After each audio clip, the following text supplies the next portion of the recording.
मध्य प्रदेशात आलेल्या जोरदार वादळामुळे घराच्या छतासह 2 लहान मुलं उडून जात असल्याचा व्हिडिओ वेगाने व्हायरल होतोय। हा व्हिडिओ नेमका कुठला आहे, घटना कुठे घडलेली आहे, सविस्तर जाणून घेऊयात।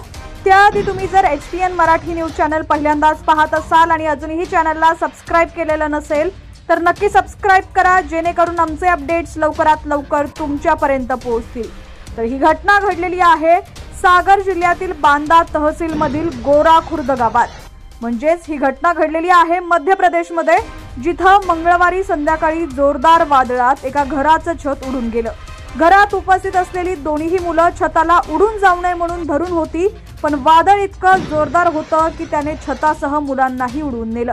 मंगळवारी गोरा खुर्द गावात जोरदार वाऱ्यासह मुसळधार पाऊस पडला। जोरदार वाऱ्यामुळे गावात राहणाऱ्या अमोल नागवंशी यांच्या कच्च्या घराचं छतही उडून गेलेलं आहे।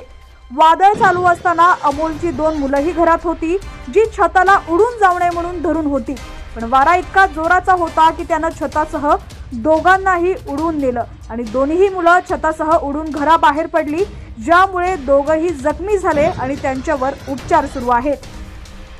जोरदार वादळात घर पूर्णपणे उद्ध्वस्त झालंय। काल सागरसह बांदा परिसरात सुमारे 1 तास जोरदार वारं वाहत होतं।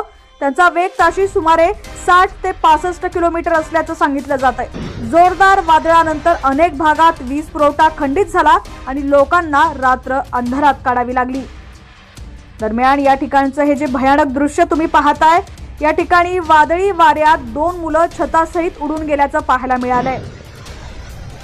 दरम्यान आता राज्यातील तुमचा जिल्हा कोणता आणि तुमच्या जिल्ह्यातील हवामानाची स्थिती कशी आहे, कमेंट सेक्शन मध्ये नक्की कळवा। चॅनलवरती नवीन असाल आणि अजूनही HPN मराठी न्यूज चॅनलला सबस्क्राइब केलेलं नसेल तर नक्की सबस्क्राइब करा, जेणेकरून आमचे अपडेट्स लवकरात लवकर तुमच्यापर्यंत पोहोचतील।